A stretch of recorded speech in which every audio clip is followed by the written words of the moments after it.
I was 6 years old when I first heard them. Whispers in the dark, soft at first like leaves rustling outside my window, but there were no trees near my bedroom. I told my parents, but they said it was just my imagination. They were wrong. The voices were real, and 20 years later, they still won't leave me alone. Hey, can you pass me that file? The Johnson case needs to be finished by tomorrow. My coworker's voice snapped me back to reality. The fluorescent lights of the office hummed above us, a constant reminder of normalcy that I desperately clung to. I handed him the folder, trying to ignore the faint murmuring that had started again in my right ear.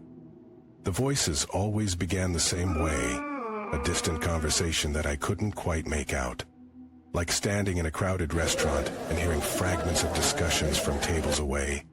Except I was sitting in a quiet office and no one else could hear them. You okay? You look like you've seen a ghost. If only it were that simple. Ghosts you can see. These voices lived inside my head, or at least, that's what every therapist had told me. Auditory hallucinations, they called it. A symptom of stress, lack of sleep, or something more serious. I'd been on every medication imaginable, but nothing silenced them completely. I forced a smile. Just tired. Didn't sleep well last night. That much was true. The voices had been particularly active, keeping me awake until 4 a.m. with their incessant chatter. Sometimes they spoke in languages I didn't understand. Other times, they knew things they shouldn't, like my childhood memories or private thoughts I'd never shared with anyone. I made it through the workday somehow, though the voices grew louder as evening approached. They always did. By the time I reached my apartment, they were practically shouting, a cacophony of different tones and pitches, all competing for my attention. I locked the door behind me and leaned against it, closing my eyes. My therapist had taught me grounding techniques. Focus on your breathing, name 5 things you can see, 4 things you can touch. But how do you ground yourself when the very thing tormenting you exists within your own mind? I walked to the kitchen and opened the refrigerator, staring blankly at its contents. The loudest voice, the one that had been with me the longest, suddenly cut through the others. They're coming tonight. You need to be ready. I slammed the refrigerator door shut. Leave me alone. You're not real. My own voice echoed in the empty apartment. This was new. The voices had never warned me about anything before. Usually they just commented on what I was doing, or recited strange phrases that made no sense. But this felt different, more urgent. I took my medication with a glass of water and turned on the TV, hoping the noise would drown them out. It didn't. If anything, they seemed to incorporate the television dialogue into their own conversations, creating a bizarre mashup of reality and whatever world they inhabited. As night fell, I prepared for bed, following my usual routine. Brush teeth, wash face, change clothes. The mundane tasks of everyday life that anchored me to reality. But as I was about to turn off the bathroom light, I noticed something strange in the mirror. A shadow behind me that didn't match my movements. I spun around. Nothing. The bathroom was empty. But when I looked back at the mirror, the shadow was still there, hovering just behind my reflection. And for the first time in 20 years, the voices fell completely silent. The silence was more terrifying than any noise they had ever made. In their absence, I could hear my heart pounding in my chest, the blood rushing in my ears, and then a new voice spoke, a one I had never heard before. Finally, we've been trying to reach you for so long. The shadow in the mirror moved, separating itself from my reflection. It wasn't a shadow at all, but a figure, dark and indistinct, like a person made of smoke. What do you want from me? We don't want anything from you. We're trying to warn you, to help you. I backed away from the mirror, but the figure remained. Its featureless face turned toward me. Warn me about what? The others, the ones who've been speaking to you all these years. They're not like us. They're not trying to help. A cold feeling spread through my body. The regular voices had been with me for so long that I'd almost grown used to them. They were annoying, disruptive, but familiar. This was something else entirely. I don't understand. Who are you? Who are they? We exist between worlds. Some of us protect, others hunt. The bathroom light flickered, and in that brief moment of darkness, the figure in the mirror vanished.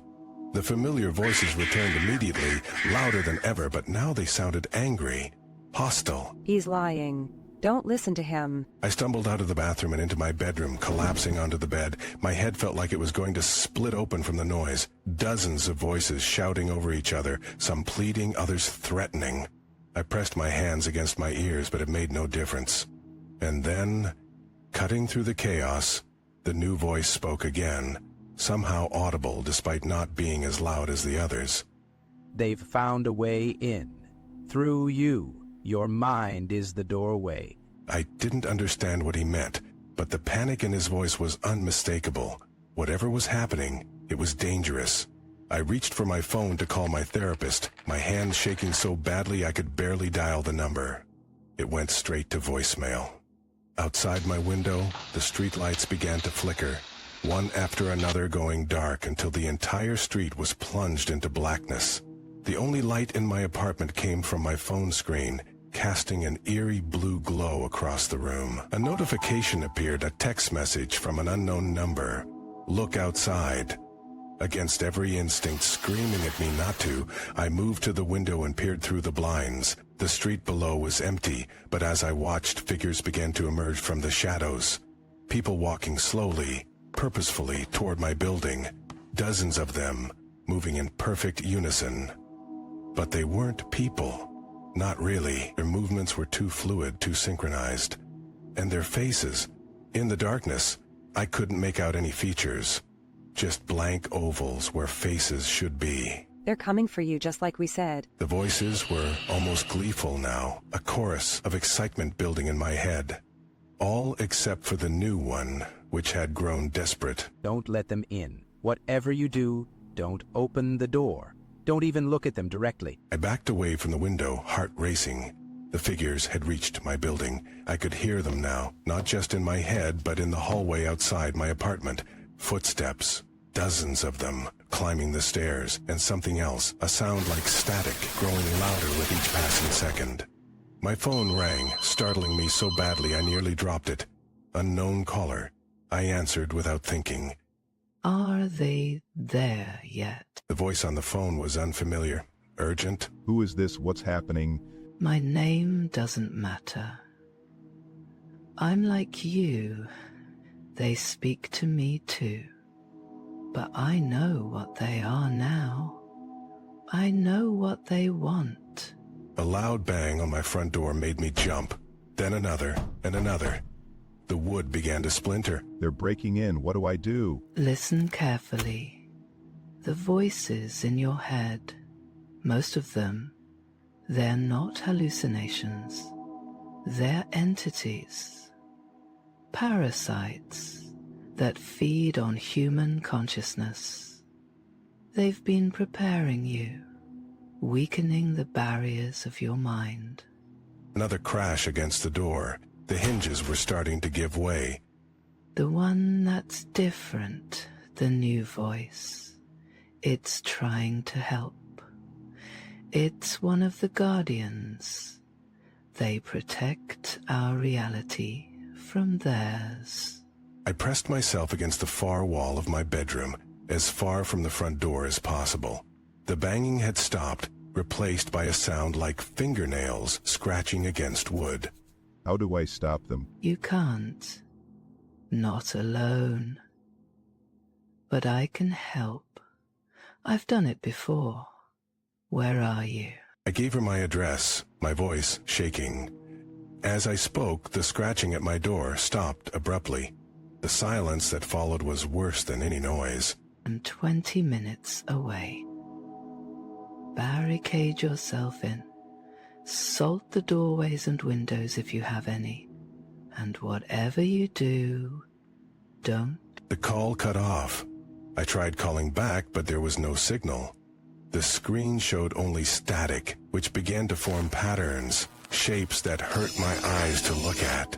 I threw the phone across the room. The voices in my head had fallen silent again, all except for the guardian. They're testing the boundaries, your mind, your home, the borders are weakening. I ran to the kitchen, grabbing salt, anything I could use to barricade the doors and windows. As I worked, I noticed the temperature in the apartment dropping rapidly. I could see my breath fogging in the air. The lights began to flicker, and in the brief moments of darkness, I caught glimpses of movement at the corners of my vision. Shadows that shouldn't be there, shapes that defied description, and then I heard it. A sound I recognized from my childhood, the soft rustling that I'd first mistaken for leaves outside my window. It was coming from inside the walls now, growing louder, more insistent. The walls themselves seemed to pulse, bulging inward as if something was pushing against them from the other side. The paint cracked, revealing not plaster or drywall beneath, but something that glistened wetly in the flickering light. What's happening to my apartment? It's not your apartment anymore. They're changing it, reshaping reality around you. A crack appeared in the ceiling, widening rapidly, but instead of revealing the apartment above, it opened into a vast, empty space. A void filled with distant, twinkling lights that were not stars. The front door, which had been splintering under the assault, suddenly stopped making noise. Instead, it began to change, the wood grain shifting and flowing like liquid. The doorknob melted away, replaced by something that looked disturbingly like an eye. It blinked. I retreated to the bathroom, the only room without windows, and locked the door behind me. The guardian voice spoke again, more clearly now. They're almost through. When they come, don't look at them directly. Their true forms will break your mind. I turned to the mirror, hoping to see the shadowy figure again, but instead saw only my own reflection, pale, terrified, and somehow wrong. My features seemed slightly off, as if someone had tried to create a copy of me, but didn't get the details quite right. And then, my reflection smiled, though I was not smiling.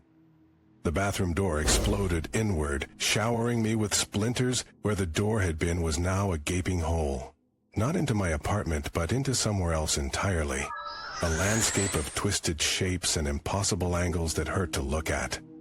Figures began to emerge from the opening, their bodies elongated and fluid, constantly shifting. I averted my eyes as the guardian had warned, but I could still sense them surrounding me, their presence like a physical weight pressing against my skin. Finally, after all these years. The voice that had been with me the longest was no longer in my head. It was coming from one of the figures. Your mind was so easy to manipulate, so desperate for explanation, for meaning. All we had to do was whisper, and you built the doorway yourself, thought by thought, doubt by doubt. I pressed myself against the bathroom wall, eyes squeezed shut. The cold was intense now, burning my skin. What do you want from me? Want? We want what we've always wanted. A way in. Your world is so vibrant, so full of consciousness to consume, and you've been such a perfect host. Something touched my face. Not a hand, but something cold and slick that left a burning sensation on my skin. I cried out in pain. And then, cutting through the cold and the pain, a new sound. A human sound. A voice calling my name from somewhere in the apartment. I'm here. Hold on. The woman from the phone. She had actually come. The creatures surrounding me hissed and recoiled, their forms becoming more agitated. No, she cannot interfere again. I heard footsteps running through my apartment, and then she was there, standing in the ruined doorway of the bathroom. She was ordinary looking, mid-30s, dark hair pulled back in a ponytail, wearing jeans and a leather jacket. But she held something in her hand that glowed with a fierce white light. Close your eyes. I obeyed instantly. Even through my closed eyelids, I could see the flash of brilliant light that followed. The creatures screamed, not with human voices, but with a sound like radio static, amplified to an unbearable volume. When I opened my eyes again, the bathroom was normal. The door was intact, the walls were just walls. And the only person there besides me was the woman, who was leaning against the sink, breathing heavily. That won't hold them for long. We need to go. What was that? What did you do? To explain later. Right now, we need to get you somewhere safe. They've marked you. They'll keep coming. She helped me to my feet. As we moved through my apartment, I noticed that everything had returned to normal. No cracks in the ceiling, no pulsing walls, no eye where my doorknob should be. But the air still felt wrong, charged with an energy that made my skin crawl. Outside, the street was empty, no sign of the figures I'd seen earlier. The woman led me to a car parked at the curb. Get in. We have a long drive ahead of us. Where are we going? To meet others like us. People who've been chosen as doorways. Some have learned to close their minds, to keep the entities out. They can teach you. As we drove away from my apartment, I looked back one last time. In the window of my bedroom, a figure stood, watching. Not one of the creatures, but the shadowy guardian from the mirror.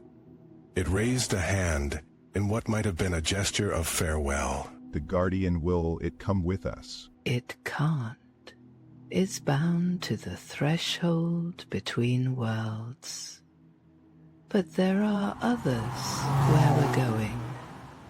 Protectors. The voices in my head were quiet now, silenced by whatever the woman had done. But I knew they weren't gone for good. They had been with me for 20 years, patiently waiting, preparing. And now that they had revealed themselves, they wouldn't give up easily. As we drove through the night, I realized that my life as I knew it was over. The comfortable delusion that I was just mentally ill, that the voices weren't real, had been shattered. The truth was far worse, and yet somehow a relief.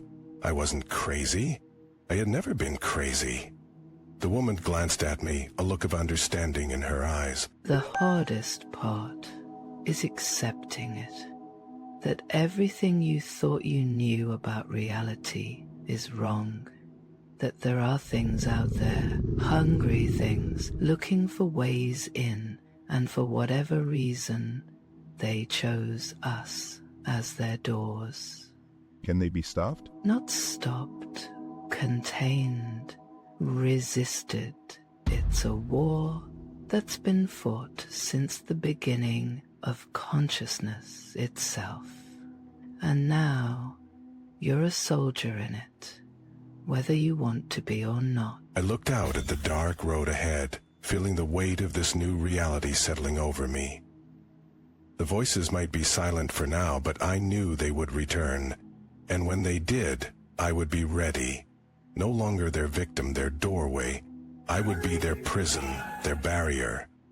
For the first time in 20 years, I felt a strange sense of purpose. The voices had haunted me for most of my life, but now I understood why, and that understanding was a weapon, perhaps the only one that mattered in this invisible war. As we drove into the night, leaving my old life behind, I made a silent promise to myself. The voices wouldn't stop haunting me, but I would stop being haunted by them. I would become the hunter instead of the hunted. And maybe, just maybe, I would find a way to close the door between worlds forever.